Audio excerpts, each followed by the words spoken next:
어머니, 그 반지 어디 갔어요? 며느리 현주의 떨리는 목소리가 아직도 귓가에 맴돌고 있었습니다. 그때 온 가족이 저를 바라보던 그 시선들, 의심과 당황이 뒤섞인 그 눈빛들을 잊을 수가 없습니다. 시어머니가 물려주셨던 그 소중한 반지가 사라졌다는 걸 알았을 때의 그 순간을. 하지만 그건 며칠 뒤의 일이었고, 지금 이 순간, 저는 남편이 떠나간 지 벌써 6개월이 지난 이 고향집에서 40년간의 추억을 하나씩 정리하고 있었습니다. 가을 햇살이 창문 사이로 들어와 거실 바닥에 따스한 무늬를 그려내고 있었습니다. 남편이 늘 앉아서 신문을 읽던 그 자리에 이제는 먼지만 쌓여 있고, 그가 아침마다 마시던 보리차 주전자도 며칠째 그대로 놓여 있습니다. 손에 잡히는 것마다 남편과의 추억이 아니어서 무엇 하나 쉽게 치울 수 없었습니다. 어머니, 진짜 이 집 팔아야 해요. 관리비만 해도 한 달에 얼마인지 아세요? 큰아들 민호의 목소리였습니다. 주말마다 찾아와서는 같은 말을 반복하는 아들을 보며 마음 한편이 답답해졌습니다. 형, 그렇게 재촉하지 마. 어머니 마음도 이해해야지. 사위 태준이 민호를 말리며 제게 죄송하다는 눈빛을 보냈습니다.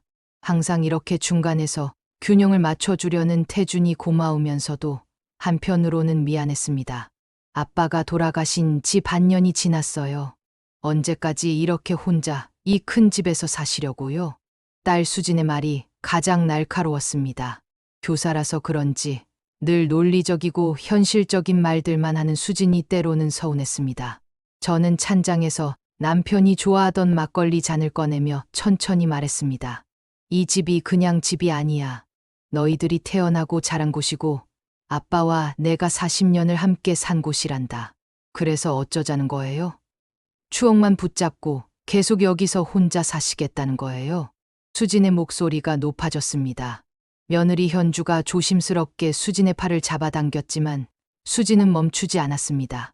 엄마, 이제 엄마만의 인생도 생각하셔야 해요. 아빠 없이도 행복하게 사실 수 있다고요. 행복하게. 아빠 없이도. 수진의 말을 들으며 제 마음속에서 무언가가 무너져 내리는 것 같았습니다. 40년을 함께 산 사람을 잃고도 행복하게 살 수 있다고 말하는 딸을 보니 과연 내가 이 아이들에게 어떤 어머니였나 하는 생각이 들었습니다. 할머니, 나는 할머니가 여기 계셨으면 좋겠어요. 그때 손자 준우가 조용히 말했습니다. 중학교 3학년인 준우는 어른들의 복잡한 이야기보다는 할머니와 함께 보내는 시간이 좋다고 늘 말해주곤 했습니다. 준우야, 고마워. 할머니도 너와 함께 있으면 마음이 편해. 정말이지. 이 아이만이 제 마음을 알아주는 것 같았습니다. 어른들은 모두 현실적인 이야기만 하고 제가 이 집에서 얼마나 많은 시간을 보내며 얼마나 많은 사랑을 쌓아왔는지는 아무도 모르는 것 같았습니다. 오후가 되자 아이들은 모두 돌아갔고 저는 다시 혼자가 되었습니다.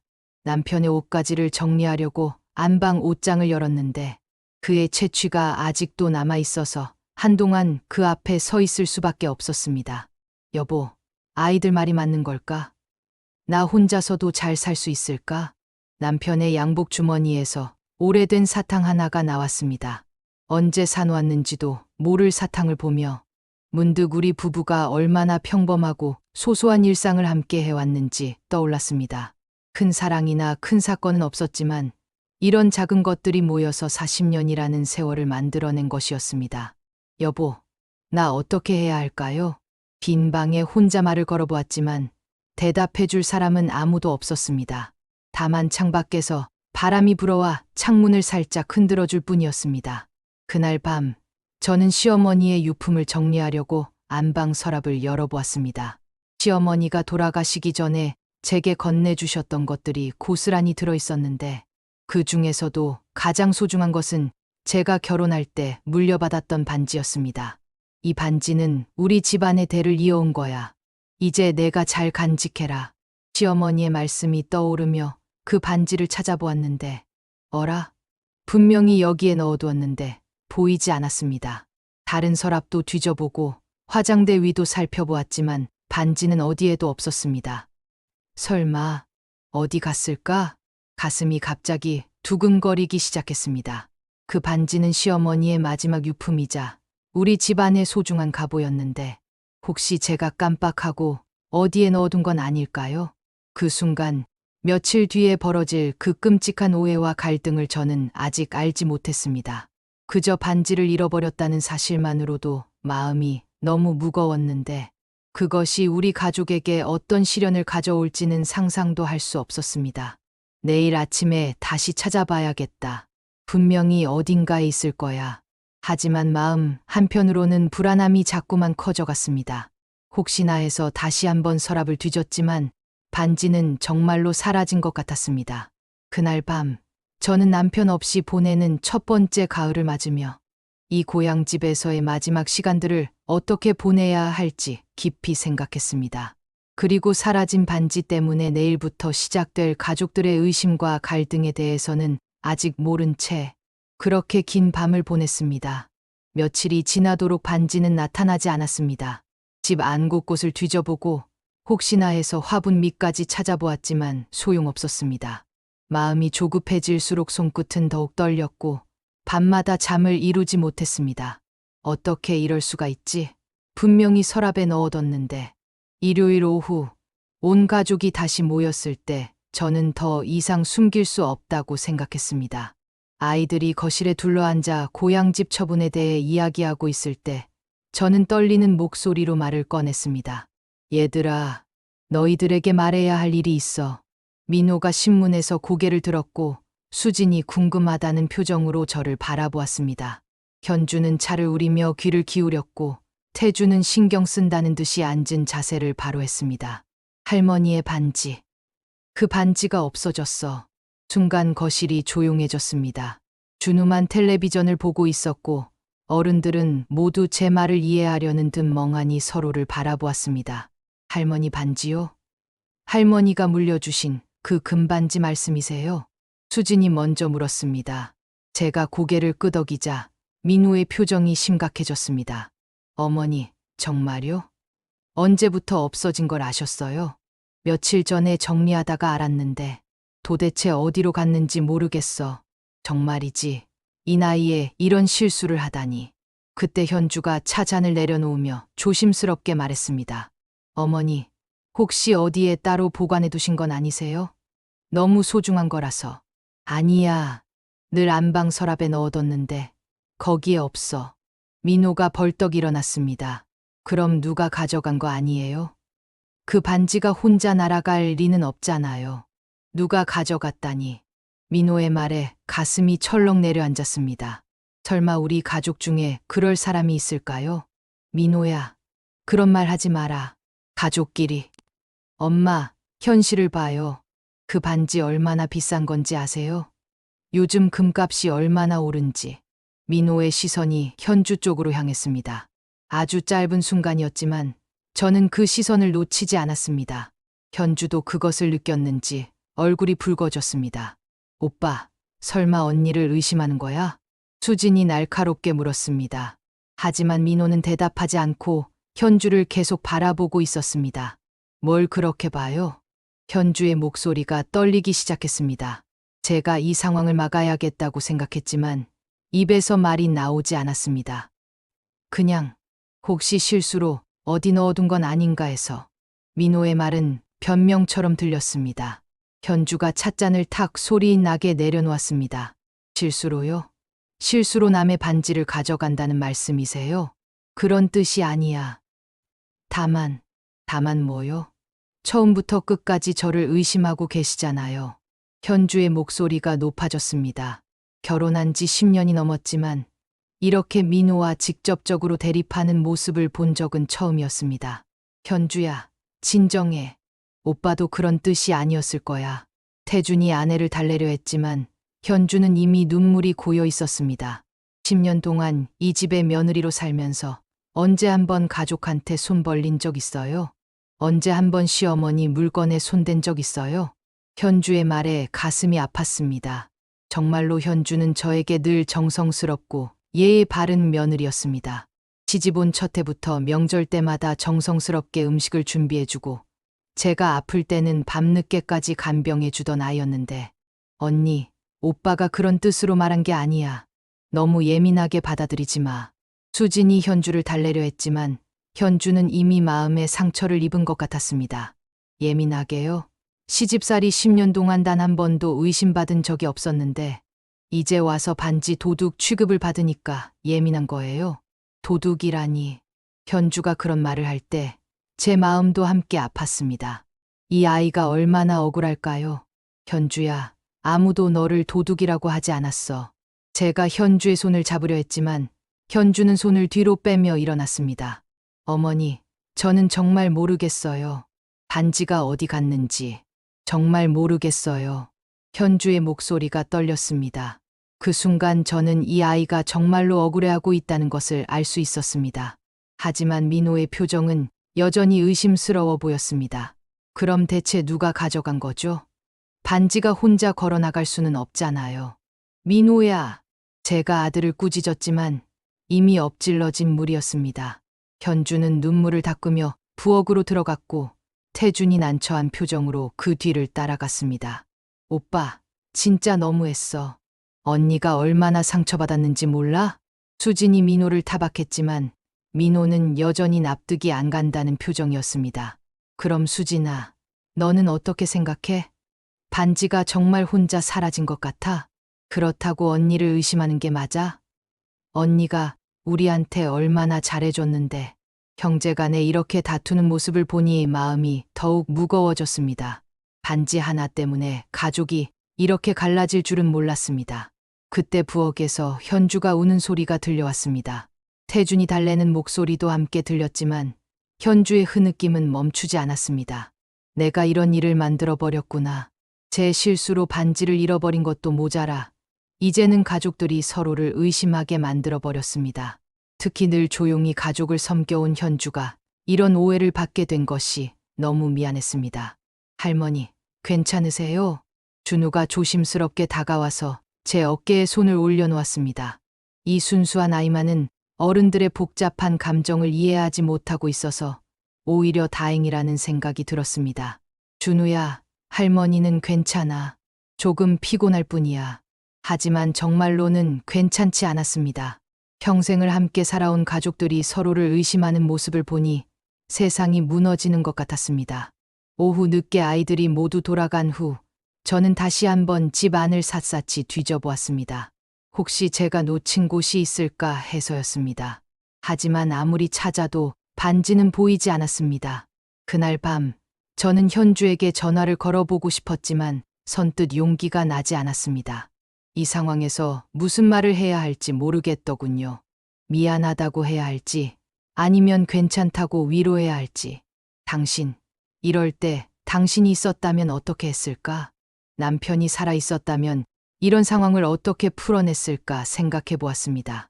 남편은 늘 가족들 사이의 갈등을 지혜롭게 중재해 주던 사람이었으니까요. 하지만 이제는 모든 것을 혼자 감당해야 했습니다. 그리고 가장 큰 문제는 아직도 반지가 어디로 갔는지 전혀 모르겠다는 것이었습니다. 과연 누가 가져간 걸까? 아니면 정말로 제가 어디엔가 잘못 넣어둔 걸까? 그런데 이상한 것은 반지만 사라진 것이 아니라는 점이었습니다. 시어머니의 다른 유품들은 그대로 있는데 왜 하필 그 반지만 없어졌을까요? 저는 침대에 누워서 천장을 바라보며 온갖 생각에 잠겼습니다. 그리고 문득 예전에 남편이 무언가를 숨겨두던 모습이 떠올랐습니다. 혹시 남편이 어딘가에 숨겨둔 것은 아닐까요? 하지만 그것도 이상했습니다. 남편이 왜 제 반지를 숨겨둬야 할 이유가 있을까요? 그리고 만약 그랬다면 왜 아무 말도 하지 않고 세상을 떠났을까요? 그날 밤 저는 수많은 의문을 품은 채 잠이 들었습니다. 그리고 며칠 뒤에 발견하게 될 그 충격적인 진실에 대해서는 아직 전혀 모르고 있었습니다. 현주와의 갈등 이후 며칠 동안 집 안의 분위기는 싸늘하게 식어 있었습니다. 아이들의 전화도 뜸해졌고 주말에도 아무도 찾아오지 않았습니다. 평소 같으면 주느라도 할머니 보러 왔을 텐데 아마 어른들이 오지 말라고 했나 봅니다. 반지 하나 때문에 이렇게까지 되어야 하나. 저는 매일 같은 장소를 반복해서 뒤지며 반지를 찾고 있었습니다.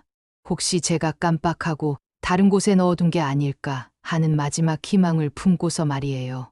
수요일 오후 저는 남편의 서재까지 뒤져보기로 했습니다. 평소에는 거의 들어가지 않던 곳이었지만 혹시나 해서였지요. 책장 사이사이를 살펴보고 오래된 상자들도 하나씩 열어보았습니다. 그러다가 오래된 나무 상자 안에서 예상치 못한 것을 발견했습니다. 제 이름이 적힌 오래된 편지 뭉치가 나온 것입니다. 이게 뭐지? 편지 봉투를 보는 순간 가슴이 쿵 하고 내려앉았습니다. 손으로 쓴 제 이름 소영이에게라는 글씨체가 너무나 익숙했거든요. 40년도 더 지났지만 그 글씨를 잊을 수가 없었습니다. 김영호, 영호 오빠의 편지잖아. 대학 시절 만났던 첫사랑, 김영호 선배의 편지였습니다. 결혼하기 전까지 주고받았던 그 소중한 편지들이 아직도 여기 있었다니. 저는 분명히 처분했다고 생각했는데 어떻게 남편의 서재에 있는 걸까요? 손이 떨렸습니다. 이 편지들을 발견한 지금 과연 열어봐도 되는 걸까요? 40년 전 그 순수했던 시절의 추억들이 고스란히 담겨 있을 텐데. 잠깐, 이걸 남편이 알고 있었던 걸까? 만약 남편이 이 편지들을 알고 있었다면, 그렇다면 제가 첫사랑을 완전히 잊지 못했다는 것도 알고 있었던 걸까요? 생각할수록 마음이 무거워졌습니다. 그때 현관문이 열리는 소리가 들려왔습니다. 누군가 왔나 보네요. 저는 서둘러 편지를 원래 자리에 넣으려 했지만 너무 당황한 나머지 편지 몇 장이 바닥에 떨어져 버렸습니다. 어머니, 계세요? 수진의 목소리였습니다. 평소보다 딱딱하고 차가운 어조였어요. 여기 있어, 수진아. 제가 대답하는 사이 수진이 서재로 들어왔습니다. 그리고 바닥에 떨어진 편지를 보고는 멈춰섰습니다. 엄마, 그게 뭐예요? 아, 이건 그냥 오래된 편지야. 제가 얼른 편지를 주우려 했지만 수진이 먼저 한 장을 집어들었습니다. 봉투에 적힌 제 이름과 보낸 사람의 이름을 보더니 수진의 표정이 굳어졌습니다. 김영호요? 이 사람이 누구예요? 끝났다. 가슴이 철렁 내려앉았습니다. 어떻게 설명해야 할까요? 그냥 옛날에 알던 사람이야.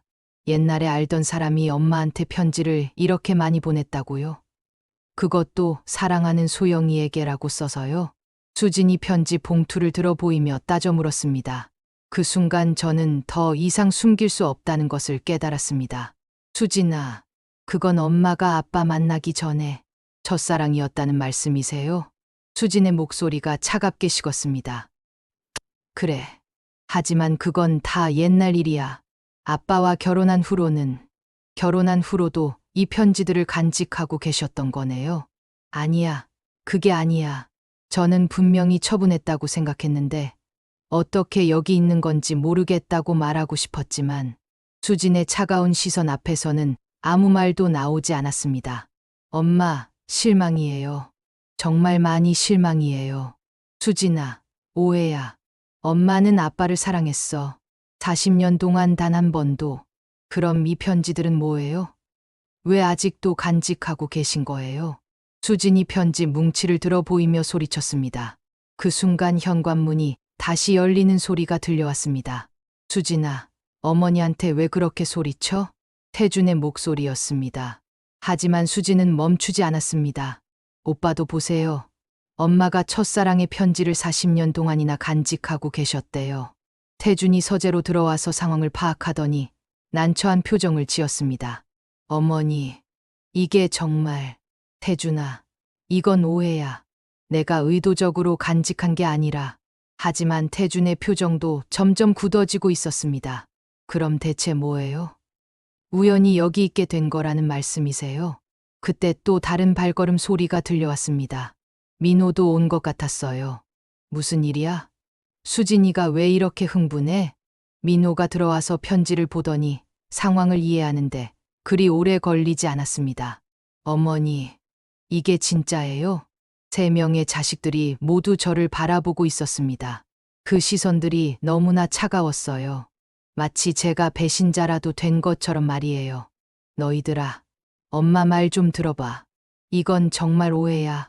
엄마, 반지 도둑질이나 의심받는 현주 언니는 어떻게 생각하세요?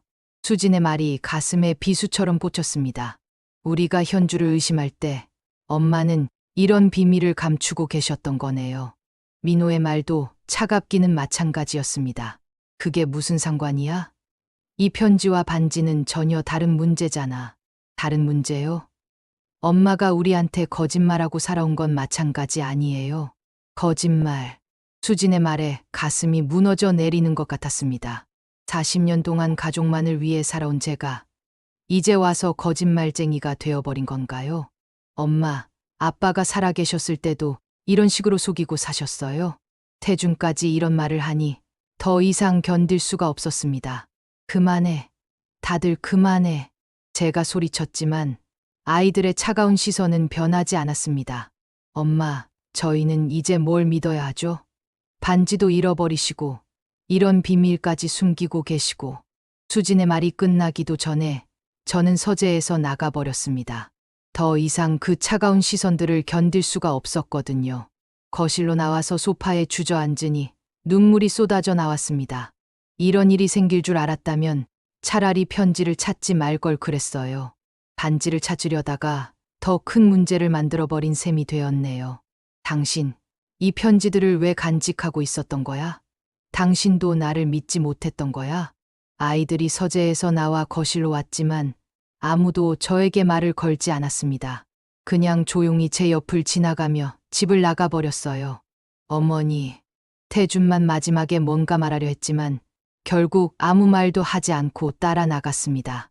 그렇게 저는 다시 혼자가 되었습니다. 하지만 이번에는 예전과 달랐어요. 그냥 혼자가 된 게 아니라 가족들로부터 완전히 외면당한 채로 혼자가 된 것이었습니다. 그날 밤, 저는 오랜만에 영우 오빠의 편지를 읽어보았습니다. 40년 전에 순수했던 사랑이 그대로 담겨 있었어요. 하지만 지금 읽어보니 그때의 감정보다는 아련한 추억 정도로만 느껴졌습니다. 내가 정말 이 사랑을 잊지 못했던 걸까? 솔직히 말하면 남편과 결혼한 후로는 영우 오빠를 그리워한 적이 거의 없었습니다. 가끔 옛 추억을 떠올리기는 했지만 그것이 현재의 삶에 영향을 준 적은 없었어요. 그런데 왜 이 편지들이 여기 있는 걸까요? 그리고 더 중요한 것은 과연 남편이 이것을 알고 있었느냐는 것이었습니다. 만약 알고 있었다면 40년 동안 저를 어떤 마음으로 바라봤을까요? 이제 어떻게 해야 하지?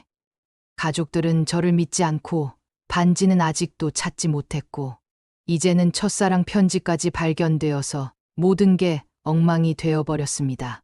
그때 문득 이 모든 상황을 정리해야겠다는 생각이 들었습니다.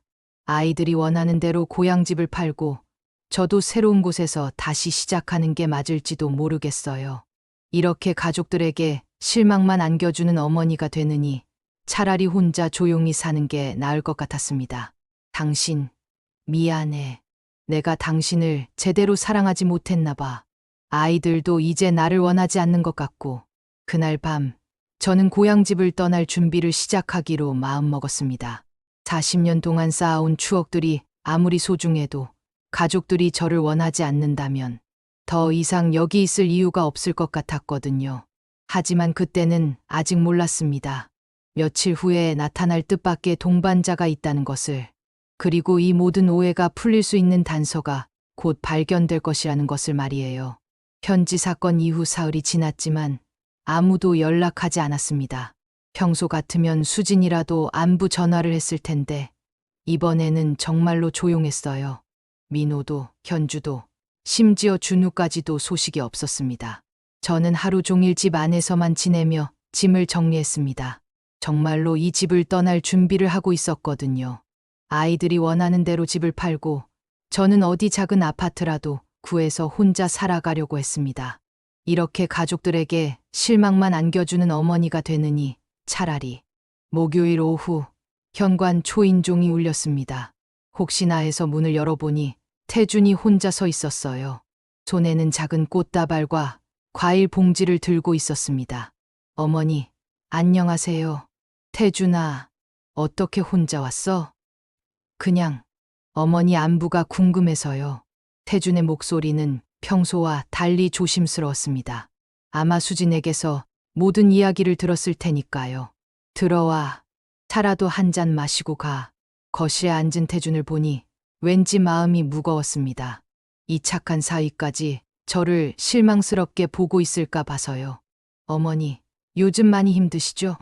태준이 조심스럽게 말을 꺼냈습니다. 괜찮아. 나이 들면 이런 일도 있는 거지 뭐. 어머니. 태준이 잠시 말을 멈추더니 천천히 입을 열었습니다. 아버지가 살아계실 때 저한테 하신 말씀이 있어요. 남편이요? 갑자기 가슴이 두근거렸습니다. 아버지가 뭐라고 하셨는데? 아버지가 그러셨어요. 태준아, 우리 소영이가 평생 가족만을 위해 살았다. 가끔은 그 아이도 외로울 때가 있을 거야. 그럴 때 내가 좀 챙겨줘라고 하셨거든요. 태준의 말에 눈물이 핑 돌았습니다. 남편이 그런 말을 했다니. 그리고 또 하신 말씀이 있어요. 우리 소영이한테는 말 못할 사연이 하나 있지만 그것 때문에 내가 더 사랑하게 됐다고 하시더라고요. 말 못할 사연. 남편이 제 첫사랑에 대해 알고 있었다는 뜻일까요? 어머니, 저는 그 편지들이 뭔지 모르겠지만 아버지가 그렇게 말씀하신 걸 보면 분명히 이유가 있으실 거예요. 태준의 말을 듣고 있으니 마음 한편이 따뜻해졌습니다. 이렇게 저를 이해하려는 사람이 아직 있다니. 태준아, 고마워. 정말 고마워. 어머니가 뭘 잘못하셨다고요? 과거에 사랑한 적이 있다고 해서 죄가 되나요? 그것도 아버지 만나기 전 일인데. 정말이지. 이 아이는 어쩜 이렇게 마음이 넓을까? 수진이는 뭐라고 하던? 수진이도 조금 흥분한 상태예요. 시간이 지나면 이해할 거예요. 하지만 태준의 표정이 그리 밝지는 않았습니다. 그때 현관문이 열리는 소리가 들려왔습니다. 수진이 온 것 같았어요. 여보, 왜 여기 있어? 수진이 거실로 들어오더니 태준을 보고 놀란 표정을 지었습니다. 어머니 안부 좀 여쭤보려고 왔어. 안부요? 지금 어머니 안부가 걱정돼서 온 거예요. 수진의 목소리가 차갑게 식었습니다. 수진아, 그렇게 말하지 마. 오빠는 정말 모르시는구나. 엄마가 뭘 하셨는지. 나는 다 알고 있어. 그리고 그게 뭔가 잘못된 일이라고 생각하지 않아. 태준의 말에 수진의 얼굴이 붉어졌습니다. 잘못된 일이 아니라고요? 40년 동안 아빠를 속이고 산 게 잘못된 일이 아니라고요? 속인 게 아니야. 그냥 과거를 간직한 거지. 과거를 간직한 거라고요? 첫사랑 편지를 40년 동안 간직한 게요. 부부가 제 앞에서 다투는 모습을 보니 마음이 너무 아팠습니다. 얘들아, 그만해. 엄마 때문에 너희들까지 싸우지 마. 하지만 두 사람은 멈추지 않았습니다. 수진아, 너는 왜 어머니를 이렇게 원망해? 어머니가 평생 우리 가족을 위해 희생하신 걸 모르는 거야? 희생이요? 지금까지 다 거짓말이었는데요. 아빠를 진심으로 사랑한 게 아니라 그냥 의무감으로 살아온 거 아니에요? 의무감. 수진의 말이 가슴에 비수처럼 꽂혔습니다. 수진아, 그런 식으로 말하는 거 아니야. 태준이 목소리를 높였습니다. 평소 온화한 태준이 이렇게 화내는 모습은 처음 봤어요. 엄마, 저는 정말 모르겠어요. 오빠가 왜 이렇게 엄마 편만 드는지. 수진이 눈물을 글썽이며 말했습니다. 편을 드는 게 아니야. 그냥 어른을 이해하려는 거야. 이해요? 오빠는 엄마가 아빠한테 한 일을 이해할 수 있어요? 그때 제가 참을 수 없어서 일어났습니다. 수진아, 그만해. 엄마가 아빠를 사랑하지 않았다고 생각하는 거야? 그럼 왜 첫사랑 편지를 간직하고 계셨어요? 왜요? 그건 내가 의도한 게 아니야. 분명히 처분했다고 생각했는데 어떻게 남편 서재에 있었는지 모르겠어. 또 거짓말이에요. 편지가 혼자 걸어 들어간 줄 아세요? 수진의 말에 더 이상 견딜 수가 없었습니다. 나가. 당장 나가. 제가 소리쳤지만 수진은 태준의 팔을 붙잡으며 말했습니다. 오빠, 집에 가요. 여기서 더 이상 뭘 하겠어요? 수진아, 오빠가 엄마 편을 들고 싶으면 드세요. 하지만 저는 이해할 수 없어요. 수진이 태준을 끌고 나가려 했지만 태준은 움직이지 않았습니다. 나는 안 가겠어. 어머니가 혼자 계시는데 어떻게 가? 정말 그럴 거예요? 응. 나는 어머니가 옳다고 생각해. 수진이 태준을 믿을 수 없다는 표정으로 바라보더니 혼자 집을 나가버렸습니다. 거실이 조용해진 후 태준이 제게 다가왔습니다. 어머니, 괜찮으세요? 태준아, 미안해. 너희 부부까지 싸우게 만들어서. 괜찮아요. 수진이도 시간이 지나면 이해할 거예요. 하지만 태준의 표정도 많이 무거워 보였습니다. 어머니, 혹시 그 반지, 아버지가 뭔가 말씀하신 적 없으세요? 특별한 장소라든지. 특별한 장소? 아니, 별다른 말씀은 안 하셨는데. 왜? 그냥 아버지가 뭔가 숨겨두시는 걸 본 적이 있어서요. 마치 깜짝 선물을 준비하시는 것처럼 태준의 말에 가슴이 두근거렸습니다. 혹시 남편이 정말로 뭔가를 숨겨둔 걸까요? 언제 그런 모습을 봤는데? 돌아가시기 몇 달 전에요. 뭔가를 정원에 묻는 것 같기도 하고 확실하지는 않지만요. 정원에. 그런데 왜 남편이 제 반지를 정원에 묻어둬야 할까요? 그날 밤 태준이 돌아간 후 저는 오랫동안 잠들지 못했습니다. 남편이 정말로 뭔가를 숨겨둔 건지, 그리고 그것이 반지와 관련이 있는 건지, 온갖 생각이 머릿속을 맴돌았습니다. 당신, 정말 뭔가 숨겨둔 게 있는 거예요? 그리고 태준이라는 든든한 동반자를 얻었지만, 대신 수진과의 관계는 더욱 나빠진 것 같아서 마음이 복잡했습니다. 과연 이 모든 갈등이 언제쯤 끝날 수 있을까요? 토요일 오전, 갑작스럽게 현관 초인종이 울렸습니다. 준우가 혼자 서 있었어요. 학교 가방을 메고 온 걸 보니 학원 끝나고 바로 온 것 같았습니다. 할머니, 준우야, 어떻게 혼자 왔어? 엄마 아빠는? 할머니 보고 싶어서 왔어요. 부모님한테는 말 안 했어요. 준우가 가방을 내려놓으며 제 손을 꼭 잡았습니다. 이 아이만이 저를 위로해 주는 것 같아서 눈물이 핑 돌았어요. 할머니, 많이 속상하시죠? 할머니는 괜찮아. 준우가 와줘서 벌써 기분이 좋아졌어. 할머니, 저는 할머니가 나쁜 사람이라고 생각 안 해요. 엄마 아빠가 뭐라고 해도요. 이 순수한 아이, 준우의 말에 가슴이 따뜻해졌습니다. 준우야, 고마워. 정말 고마워. 할머니, 저 할아버지 방 가봐도 돼요? 할아버지 생각이 나서. 그럼 가봐. 할아버지도 준우 보고 싶어 하실 거야. 준우가 남편의 서재로 들어갔습니다. 저는 부엌에서 준우가 좋아하는 과일을 깎고 있었어요. 얼마나 시간이 흘렀을까? 갑자기 준우가 흥분한 목소리로 불렀습니다. 할머니, 이거 좀 보세요. 급히 서재로 들어가니 준우가 오래된 노트 하나를 들고 있었습니다. 이게 뭐니? 할아버지 일기장 같아요. 책장 뒤에서 찾았어요. 일기장? 남편이 일기를 썼다는 건 처음 알았습니다. 40년을 함께 살았는데도 모르고 있었던 거예요. 준우야, 할아버지 일기는 우리가 함부로 보면 안 되는 거 아닐까? 할머니, 근데 여기 할머니 이름이 나와요. 소영이라고요. 준우가 일기장을 펼쳐 보이는데 정말로 제 이름이 쓰여 있었습니다. 손이 떨리면서도 일기를 받아들었어요. 일기장의 날짜는 15년 전이었습니다. 그때 우리 부부는 결혼 25주년을 맞았을 때였죠. 오늘 서재를 정리하다가 오래된 나무 상자에서 소영이의 편지를 발견했다. 김영호라는 사람이 보낸 편지들이었다. 처음에는 당황했지만 편지를 읽다 보니 소영이가 얼마나 순수한 사랑을 했었는지 알 수 있었다. 가슴이 쿵 하고 내려앉았습니다. 남편이 15년 전에 이미 알고 있었다니. 편지 속의 소영이는 참 아름다운 여자였다. 그 순수했던 소영이가 나를 선택해준 것이 얼마나 큰 행운인지 새삼 깨닫는다.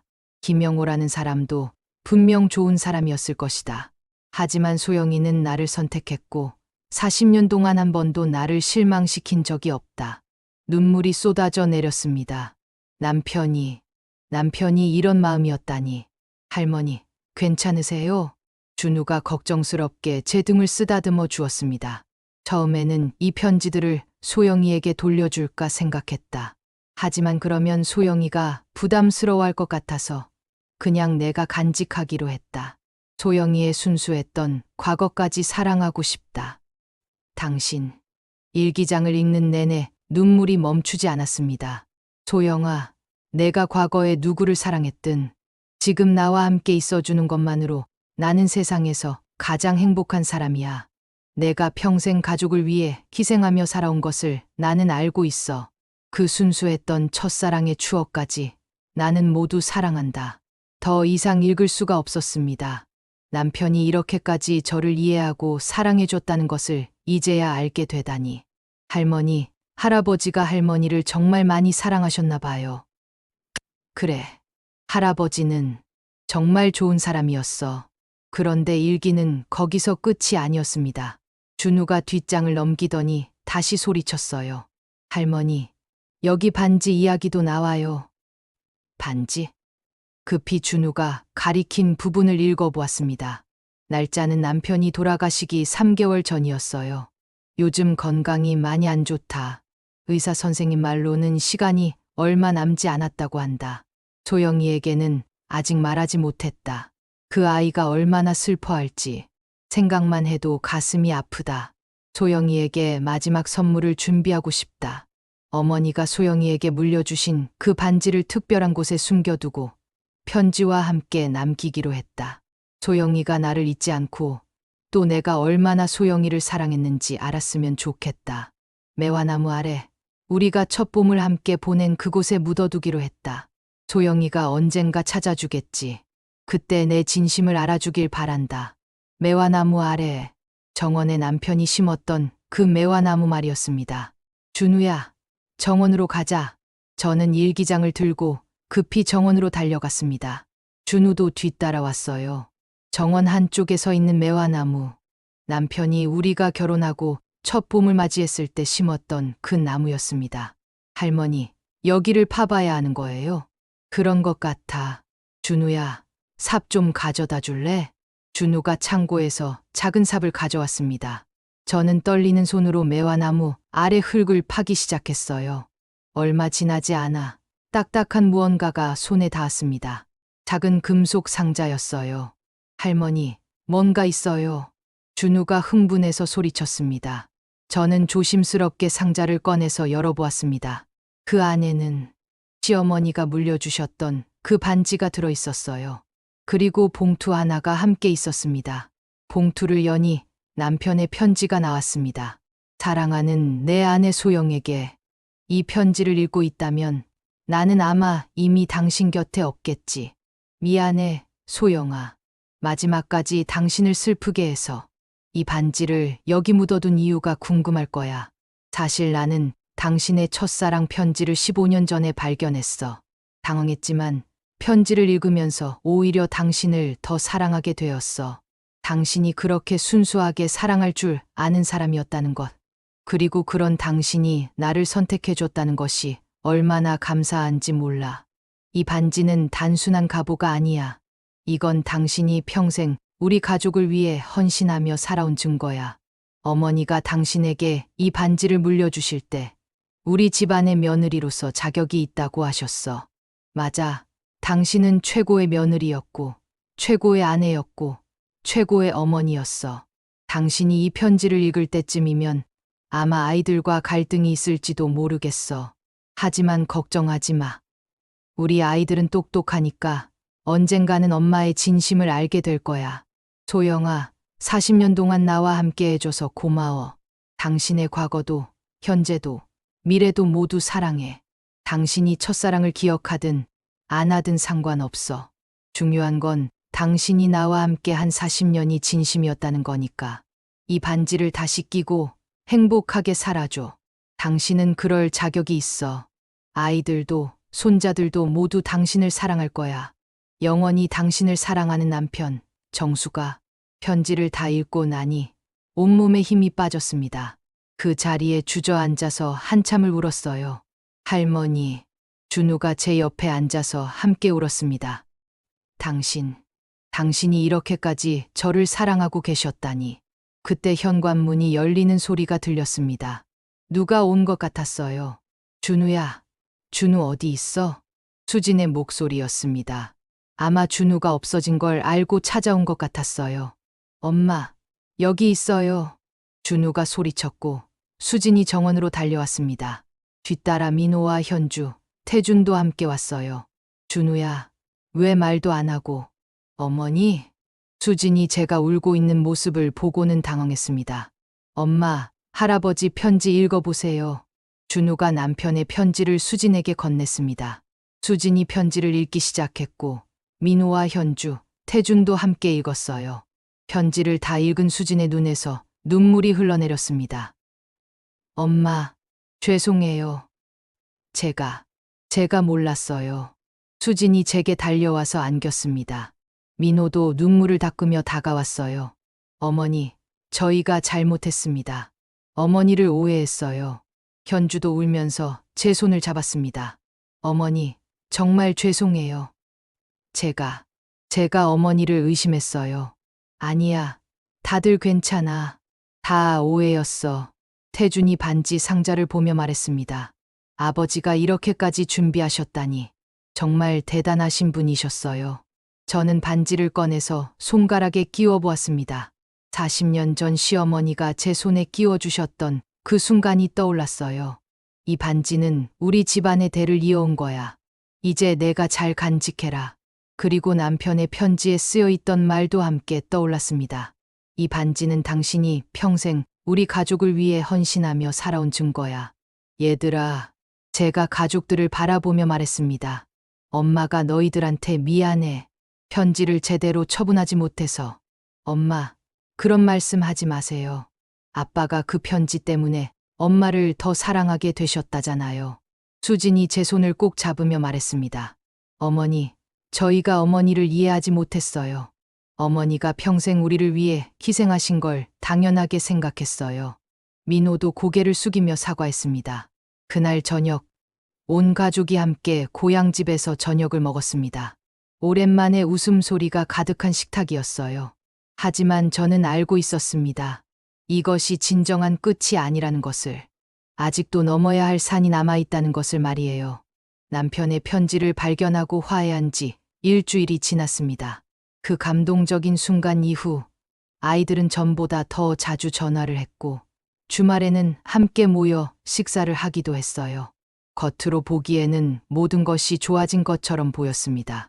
하지만 제 마음 한편에는 여전히 무거운 돌덩이가 놓여 있었습니다. 정말로 다 해결된 걸까? 아니면 그냥 서로 참고 있는 걸까? 목요일 저녁, 온 가족이 다시 모였습니다. 민호가 중요한 이야기가 있다며 모두를 불렀거든요. 어머니, 그리고 가족 여러분. 오늘 모인 이유는 민호가 서류 몇 장을 테이블 위에 펼쳐놓았습니다. 이 집에 대한 감정평가서입니다. 부동산에 맡겨서 정식으로 평가받았어요. 감정평가서. 가슴이 철렁 내려앉았습니다. 오빠, 아직도 집을 팔겠다는 거야? 수진이 놀란 표정으로 물었습니다. 수진아, 들어봐. 이건 어머니를 위한 일이야. 어머니를 위해서? 어머니가 이 집을 얼마나 사랑하시는데. 그래서 말이야. 이 집을 팔면 적지 않은 돈이 나와. 그 돈으로 어머니가 좋은 곳에서 편하게 사실 수 있어. 민호의 말은 논리적이었지만 제 가슴은 점점 답답해졌습니다. 민호야, 엄마는 이 집이 좋아. 여기서 계속 살고 싶어. 어머니, 하지만 현실적으로 생각해 보세요. 이 큰 집을 혼자 관리하시기 힘드시잖아요. 겨울에 난방비만 해도. 그건 내가 알아서 할게. 어머니, 저희가 도와드릴 수는 있지만 매번 올 수는 없어요. 저희도 각자 일이 있고. 민호의 말이 계속될수록 마음이 무거워졌습니다. 형, 그만해. 어머니가 싫다고 아시잖아. 태준이 민호를 말렸지만 민호는 멈추지 않았습니다. 태준아, 너는 이 집 관리가 얼마나 힘든지 몰라. 전기, 수도, 보일러, 정원 관리. 이 모든 걸 어머니 혼자 하시기엔 너무 벅차. 그럼 우리가 돌아가면서 도와드리면 되잖아. 현실적으로 가능한 이야기를 해. 너는 수진이 때문에 자주 오는 거지. 우리는 그럴 형편이 안 돼. 남매가 다시 언성을 높이기 시작했습니다. 현주가 조용히 앉아서 민호를 걱정스럽게 바라보고 있었고 수진은 태준의 편을 들며 오빠와 대립했습니다. 얘들아, 그만. 제가 소리쳤지만 이미 분위기는 험악해져 있었습니다. 어머니, 죄송하지만 이건 피할 수 없는 문제예요. 우리가 아버지 편지 읽고 감동받은 건 맞아요. 하지만 현실은 현실이에요. 민호의 냉정한 말에 가슴이 찢어지는 것 같았습니다. 민호야, 너는 엄마 마음을 정말 모르는구나. 어머니 마음은 알아요. 하지만 어머니가 이 집에 집착하시는 것도 아버지 때문 아니에요? 아버지는 이미 안 계세요. 집착. 민호의 그 말이 비수처럼 꽂혔습니다. 오빠, 그게 무슨 말이야? 수진이 소리쳤지만 민호는 계속했습니다. 아버지 편지 읽고 우리 다 감동받았어요. 하지만 그게 현실 문제를 해결해 주진 않아요. 어머니가 이 집을 지키려면 누군가는 계속 희생해야 해요. 희생이요? 어머니를 돌보는 게 희생이라는 거예요. 현주가 조용히 말했습니다. 시집 온 지 10년 만에 처음으로 남편에게 반대 의견을 낸 것 같았어요. 현주야, 너는 몰라. 우리 집 사정이. 저도 알아요. 경제적으로 힘든 거 알아요. 하지만 그렇다고 어머니한테 집을 팔라고 강요할 수는 없잖아요. 현주의 말에 민호의 표정이 굳어졌습니다. 강요가 아니야. 어머니를 위한 제안이야. 어머니가 원하지 않으시는데요. 현주야. 민호가 아내를 제지하려 했지만 현주는 물러서지 않았습니다. 오빠, 미안하지만 저는 이번만큼은 동의할 수 없어요. 어머니가 이 집에서 사시고 싶다면 우리가 도와드려야죠. 현주야, 평소 조용하던 며느리가 이렇게 강하게 나서는 모습을 보니 눈물이 났습니다. 여보, 당신이 뭘 알아? 민호의 목소리가 차갑게 식었습니다. 알아요. 우리 집이 빚이 있는 것도 알고 애들 학원비 때문에 힘든 것도 알아요. 하지만 그렇다고 어머니 집을 팔아서 해결할 문제는 아니잖아요. 그럼 대안이 있어? 당신이 어머니를 모시고 살 거야?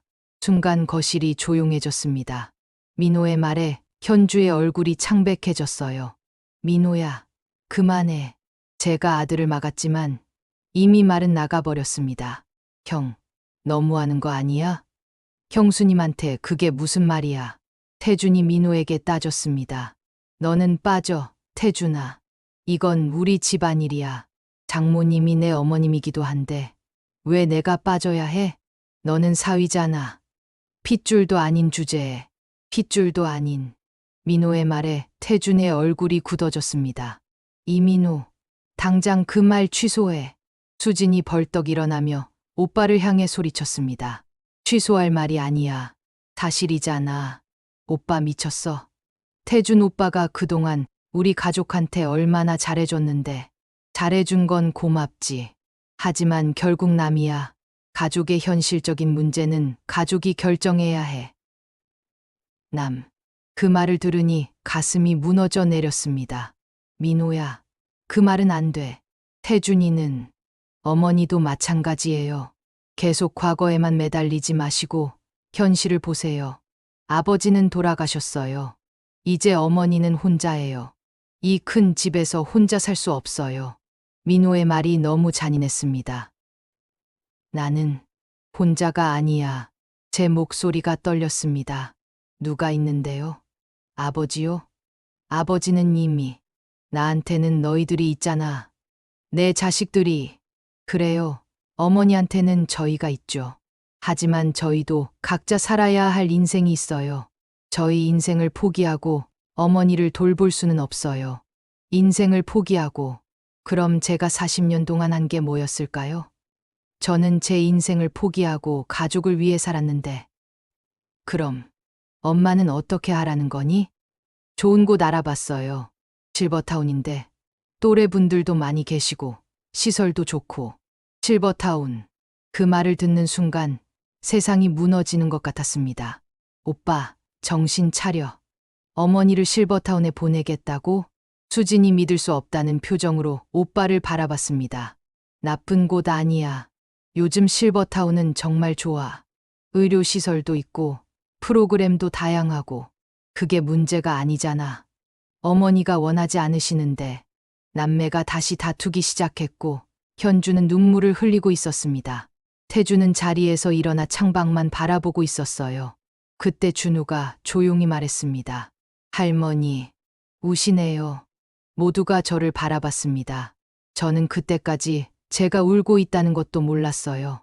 어머니, 수진이 제게 다가왔지만 저는 손을 저으며 일어났습니다. 됐어. 다들 그만하고 돌아가. 어머니, 저희가 아무 말 하지 마. 엄마 혼자 있고 싶어. 어머니, 오해하지 마세요. 저는 어머니를 위해서. 알아. 내 말이 맞아. 엄마가 현실을 몰랐어. 저는 안방으로 들어가 문을 닫아버렸습니다. 밖에서 아이들이 무언가 이야기하는 소리가 들렸지만 더 이상 듣고 싶지 않았어요. 방에 혼자 앉아 있으니 남편의 편지가 생각났습니다. 아이들도 손자들도 모두 당신을 사랑할 거야. 남편의 말이 틀렸나 봅니다. 아이들은 저를 사랑하는 게 아니라 부담스러워하고 있었어요. 그날 밤 아무도 제 방에 들어오지 않았습니다. 아이들은 모두 조용히 집을 나간 것 같았어요. 저는 침대에 누워 천장을 바라보며 생각했습니다. 정말로 이 집을 떠나야 하는 걸까? 40년을 함께한 이 집을, 남편과의 추억이 가득한 이 집을 떠나야 하는 걸까? 새벽 2시, 잠이 오지 않아 거실로 나왔습니다.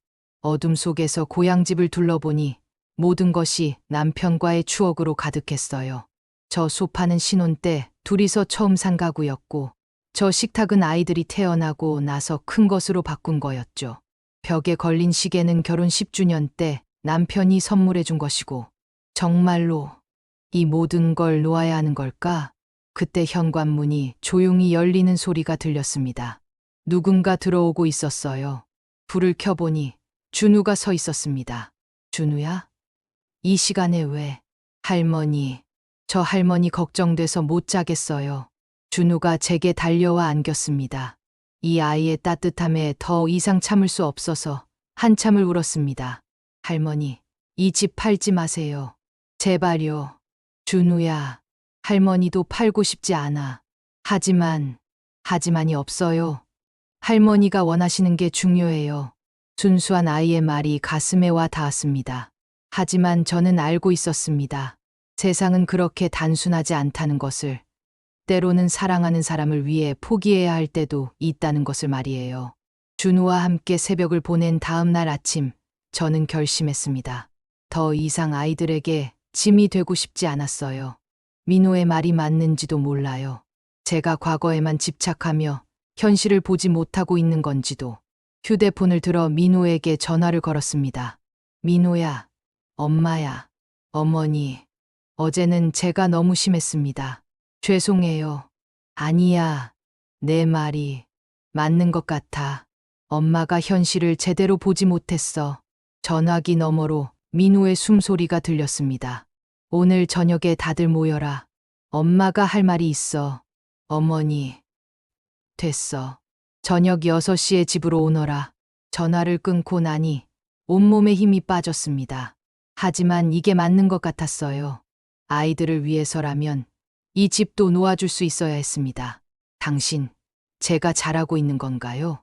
저녁 6시, 온 가족이 모였습니다. 모두들 어제의 일 때문인지 어색한 표정이었어요. 다들 왔구나.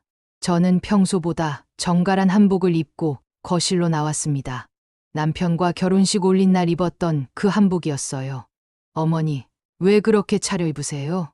수진이 놀란 표정으로 물었습니다. 오늘 중요한 이야기를 할 거니까. 저는 아이들 앞에 앉으며 차분하게 말했습니다. 엄마가 이 집을 팔기로 했어. 순간 거실이 조용해졌습니다. 어머니, 민호 말이 맞아. 엄마 혼자 이 큰 집에서 사는 건 현실적이지 않아. 그리고 너희들에게도 부담이 되고. 엄마, 아니에요. 수진이 벌떡 일어났습니다. 엄마가 원하지 않으시는데 어떻게? 괜찮아, 수진아. 엄마도 생각해봤어. 실버타운도 나쁘지 않을 것 같더라. 하지만 제 목소리는 떨리고 있었습니다. 어머니, 정말 괜찮으세요? 현주가 조심스럽게 물었습니다. 응, 괜찮아. 거짓말이야. 전혀 괜찮지 않아. 너무 슬프고 너무 아파. 할머니, 준우가 제게 달려와 안겼습니다. 할머니, 이 집 팔지 마세요. 제발요. 준우야, 할머니는 괜찮아. 거짓말이에요. 할머니, 지금 우시잖아요. 준우의 말에 제 뺨을 만져보니 정말로 눈물이 흐르고 있었습니다. 어머니, 민호가 고개를 숙였습니다. 제가 잘못했습니다. 아니야, 민호야. 내가 뭘 잘못했니? 다 엄마가. 아니에요. 그때 현주가 일어섰습니다. 어머니는 아무것도 잘못하지 않으셨어요. 평소 조용하던 현주가 처음으로 큰 소리를 냈습니다. 현주야. 저도 처음엔 반지 때문에 의심받았을 때 정말 억울했어요. 시집 와서 10년 동안 열심히 살았는데 그렇게 오해받으니까 너무 서러웠어요. 현주의 눈에서 눈물이 흘러내렸습니다. 하지만 어머니는 10년이 아니라 40년을 이 집에서 사셨잖아요. 아버님을 섬기고 아이들 키우고 시어머니 모시고 40년 동안 단 하루도 자신을 위한 날이 없으셨을 거예요. 현주야. 며느리의 말에 가슴이 뭉클해졌습니다. 그런데 이제 와서 집착한다고, 현실을 모른다고 그렇게 말씀하시면 어머니는 어디서 위로받으세요? 어머니의 40년은 어디에 있어요? 현주가 울먹이며 말하자 수진도 눈물을 흘리기 시작했습니다. 언니 말이 맞아요. 엄마, 우리가 너무 모르고 살았어요. 수진아, 엄마는 평생 우리만 생각하고 사셨잖아요. 우리 입고, 먹이고, 공부시키느라. 엄마 자신은 새 옷 한 벌 안 사 입으시고. 그건 엄마니까 당연한 거잖아. 어머니, 태준도 눈시울이 붉어져 있었습니다. 제가 장인어른 돌아가시기 전에 여쭤본 적이 있어요. 어머니는 행복하신가요? 라고요. 남편이요? 장인어른께서 그러셨어요. 소영이는 자기 자신의 행복이 뭔지 잘 모르는 아이야. 평생 가족의 행복이 자기 행복이라고 생각하며 살았거든. 그래서 내가 더 사랑하게 됐어. 라고요. 태준의 말을 듣는 순간 눈물이 멈추지 않았습니다. 장인어른이 마지막으로 하신 말씀이 있어요. 소영이가 진짜 자기 자신을 위해 뭔가를 원할 때가 오면 그땐 꼭 그 아이 편을 들어줘라고 하셨어요. 당신이 그런 말을. 어머니, 이 집에서 계속 사시고 싶으시죠? 태준이 물었습니다. 응. 하지만 너희들한테 짐이 아니에요. 민호가 벌떡 일어났습니다. 어머니, 제가 정말 잘못했습니다. 경제적으로 힘들다는 핑계로 어머니한테 너무 심한 말을 했어요. 민호야, 어머니가 이 집에서 사시고 싶으시다면 우리가 도와드려야죠. 제가 일을 더 열심히 하면 돼요. 아니, 우리 집을 팔아서라도 어머니를 모셔야죠. 뭐, 너희 집을? 네, 그게 맞아요. 어머니는 평생 우리 위해 희생하셨는데, 이제는 우리가 어머니를 위해 희생할 차례예요. 민호의 말에 현주가 고개를 끄덕였습니다. 저도 찬성해요. 우리 집 팔아서 작은 아파트로 이사 가고, 남은 돈으로 어머니 댁 관리비 도와드리면 돼요. 얘들아, 우리도 도와드릴게요. 어머니. 태준과 수진도 손을 맞잡으며 말했습니다. 준우 학원비 좀 줄이고 우리도 절약하면 충분히 할 수 있어요. 저는 더 이상 참을 수가 없어서 주저앉으며 울었습니다. 고마워. 정말 고마워. 하지만 그렇게까지 하면 안 돼. 너희들 인생이 있잖아. 어머니의 인생도 있어요. 민호가 제 손을 꼭 잡았습니다. 어머니, 제가 어제 아버지는 돌아가셨다고 말했죠. 그 말 정말 후회돼요. 아버지는 이 집 곳곳에 살아계세요. 거실 저 소파에도, 정원 저 매화나무에도, 부엌 저 식탁에도 다 아버지와 어머니의 사랑이 담긴 곳이에요. 민호의 말에 모두가 고개를 끄덕였습니다. 어머니가 이 집을 떠나시면 그 사랑도 다 사라지는 거예요. 그건 안 돼요.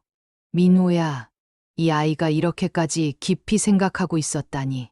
어머니, 저희가 어머니를 제대로 사랑하는 방법을 몰랐어요. 수진이 제 옆에 앉으며 말했습니다. 어머니의 희생을 당연하게 생각하고 어머니의 마음은 헤아리지 못했어요. 하지만 이제는 알았어요. 어머니도 외로우시고 슬프시고 당신만의 추억과 사랑을 지키고 싶으시다는 걸요. 얘들아, 아이들이 모두 저를 감싸 안았습니다. 남편이 심었던 매화나무가 창밖으로 보였고 벽에 걸린 가족 사진들이 우리를 따뜻하게 바라보고 있었습니다. 어머니, 이 집에서 오래오래 사세요. 저희가 매주 와서 청소도 도와드리고 정원도 가꿔드릴게요. 명절 때도 다 여기서 지내요. 할머니 손맛이 최고거든요. 준우가 환하게 웃으며 말했습니다. 그날 밤, 온 가족이 함께 저녁을 먹었습니다. 40년 동안 제가 지켜온 이 식탁에서 사랑하는 사람들과 함께 웃고 떠드는 모습을 보니 이게 바로 제가 원했던 행복이었다는 걸 깨달았습니다. 당신, 고마워요.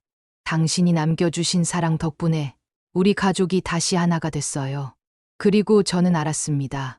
제 40년의 희생이 헛되지 않았다는 것을, 그 모든 시간이 바로 이 순간을 위한 것이었다는 것을 말이에요. 이제는 정말로 모든 것이 괜찮아질 것 같았습니다. 그날 밤의 감동적인 화해 이후 3개월이 흘렀습니다. 계절은 어느새 봄에서 여름으로 접어들고 있었어요. 남편이 심었던 매화나무는 이미 꽃을 다 떨어뜨리고 푸른 잎으로 가득했고, 정원에는 제가 좋아하는 장미가 활짝 피어났습니다. 토요일 오전, 민호와 현주가 일찍 찾아왔습니다. 어머니, 정원 손질하러 왔어요. 민호가 작업복 차림으로 밝게 웃으며 말했습니다. 요즘 민호는 매주 토요일마다 찾아와서 정원을 가꿔주고 집 안 곳곳을 점검해주고 있었어요. 민호야, 매번 미안하구나. 무슨 말씀을요? 제가 하고 싶어서 하는 거예요. 민호는 정말로 즐거워 보였습니다. 예전처럼 의무감이 아니라 진심으로 이 집을 사랑하며 돌보고 있다는 걸 알 수 있었어요. 어머니, 오늘 뭐 드시고 싶으세요? 제가 점심 준비할게요. 현주가 앞치마를 두르며 물었습니다. 현주야, 내가 매번 해주니까 미안해. 아니에요, 어머니. 저 요리하는 거 좋아해요. 게다가 어머니 부엌에서 요리하면 뭔가 더 맛있게 되는 것 같아요. 현주의 밝은 웃음을 보니 마음이 따뜻해졌습니다. 그날 반지 사건으로 오해받았던 현주가 이제는 가장 편안하게 저를 대해주고 있었어요. 오후가 되자 수진과 태준, 준우도 함께 왔습니다. 할머니, 준우가 저에게 달려와 안겼습니다. 이 아이는 변함없이 저를 가장 사랑해주는 손자예요. 준우야, 이번 시험은 잘 봤어? 네, 수학 90점 맞았어요. 우리 준우 정말 대단하네. 할머니한테 자랑하고 싶어서 열심히 공부했어요. 이 순수한 아이, 준우의 말에 눈시울이 뜨거워졌습니다. 어머니, 오늘 가족 사진 찍기로 했죠? 수진이 카메라를 들고 왔습니다. 그래, 오랜만에 다 같이 찍자. 우리는 정원의 매화나무 아래로 모였습니다. 남편이 심었던 그 나무 아래에서 온 가족이 함께 모여 있었어요. 자, 다들 준비됐죠? 하나, 둘, 셋. 카메라 셔터가 찰칵 소리를 냈습니다. 그 순간을 영원히 기억하고 싶었어요. 이렇게 웃으며 함께 있는 우리 가족의 모습을요. 저녁이 되어 온 가족이 식탁에 둘러앉았습니다. 제가 정성스럽게 준비한 음식들이 가득했고 아이들의 웃음소리가 집 안을 채웠습니다. 어머니, 이 된장찌개 정말 최고예요. 태준이 엄지를 치켜 세웠습니다. 호호, 그래? 많이 먹어. 엄마, 저희 어릴 때도 이렇게 해주셨잖아요. 맨날 이 맛이 그리워서 집에 오는 거예요. 수진이 웃으며 말했습니다. 그래, 엄마가 앞으로도 계속 해줄게. 앞으로도 계속. 그 말을 할 수 있다는 것이 얼마나 감사한지 몰라요. 밤이 깊어지자 아이들은 하나둘 돌아갔습니다. 현주와 민호가 마지막으로 인사하러 왔어요. 어머니, 다음 주에 또 올게요. 응, 조심히 들어가렴. 어머니, 민호가 잠시 망설이더니 말했습니다. 제가 정말 감사해요. 어머니가 그날 저희 말을 들어주셨을 때 진짜 큰일 날 뻔했어요. 무슨 소리야? 어머니가 정말로 이 집을 팔고 실버타운에 가셨다면 저는 평생 후회하며 살았을 거예요. 제가 어머니한테 얼마나 큰 죄를 지을 뻔했는지. 민호의 눈이 붉어졌습니다. 이제 괜찮아. 다 지나간 일이야. 어머니, 앞으로 제가 더 잘할게요. 진짜로요. 알아. 민호야, 너 정말 착한 아들이야. 민호를 안아주니 이 아이가 제 품에서 한참을 울었습니다. 마치 어릴 적 다친 무릎을 엄마에게 보이던 그때처럼요. 모두가 떠나고 집 안이 조용해졌습니다. 저는 안방으로 들어가 남편의 사진을 꺼내 들었어요. 당신, 사진 속의 남편은 여전히 따뜻하게 웃고 있었습니다. 당신이 남겨주신 편지 덕분에 우리 가족이 정말 하나가 됐어요. 고마워요. 소영이가 진짜 자기 자신을 위해 뭔가를 원할 때가 오면 그땐 꼭 그 아이 편을 들어줘라. 남편이 태준에게 했던 말이 떠올랐습니다. 당신은 정말 끝까지 나를 이해해주고 사랑해줬네요. 제 첫사랑 편지를 발견하고도 화내지 않고 오히려 더 사랑하게 됐다는 남편. 그리고 마지막까지 제가 진짜 원하는 것을 할 수 있도록 아이들에게 당부해둔 남편. 당신 덕분에 저는 정말 행복했어요. 40년 동안 단 하루도 후회한 적 없어요. 눈물이 흘러내렸지만 이번에는 슬픔의 눈물이 아니었습니다. 감사와 사랑의 눈물이었어요. 시어머니가 물려주신 반지를 꺼내 손가락에 끼워 보았습니다. 이 반지를 찾는 과정에서 우리 가족이 겪었던 모든 일들이 떠올랐어요. 의심과 오해, 갈등과 눈물. 하지만 그 모든 것을 넘어서 결국 우리는 서로를 더 깊이 이해하게 되었습니다. 이 반지가 사라진 게 어쩌면 축복이었을지도 몰라. 만약 반지가 사라지지 않았다면 남편의 편지도 발견하지 못했을 테고 가족들과 이렇게 깊은 대화도 나누지 못했을 거예요. 창밖을 보니 밤하늘에 별이 가득했습니다. 저 별들 중 하나가 남편일까요? 당신 지켜봐 주세요. 우리 가족이 앞으로 더 행복하게 사는 모습을요. 그날 밤 저는 참 오랜만에 편안하게 잠들었습니다. 남편의 채취가 남아있는 이불을 덮고 40년간 함께했던 이 침대에서 아무 걱정 없이 잠들 수 있었어요. 다음 날 아침 창문을 열자 정원에서 새들이 지저귀고 있었습니다. 장미꽃 향기가 방 안으로 들어왔고 매화나무가 바람에 살랑거렸어요. 또 하루가 시작되는구나. 커피를 내려 거실로 나오니 벽에 걸린 가족 사진들이 보였습니다. 어린 아이들과 함께 찍은 사진, 남편과 단둘이 찍은 사진, 그리고 어제 온 가족이 함께 찍은 새 사진까지. 모든 순간이 소중했고 모든 기억이 사랑이었습니다. 그리고 저는 깨달았습니다. 제 인생의 40년이 결코 희생만은 아니었다는 것을요. 그 모든 시간이 사랑이었고 그 사랑이 지금의 이 행복을 만들어냈다는 것을 말이에요. 고향집은 여전히 그 자리에 서 있었습니다. 앞으로도 계속 이 자리에서 우리 가족의 이야기를 품고 있을 거예요. 손자가 자라서 결혼하는 날도, 증손주가 태어나는 날도 이 집에서 함께 할 겁니다. 그리고 저는 이 집에서 남편과 함께 했던 추억을 품고 아이들과 손주들의 사랑을 받으며 행복하게 늙어갈 거예요. 당신 사랑해요. 40년 전에도, 지금도, 그리고 앞으로도 영원히. 매화나무 너머로 아침 햇살이 따스하게 비춰오고 있었습니다. 새로운 하루가, 새로운 계절이, 그리고 새로운 행복이 시작되고 있었습니다.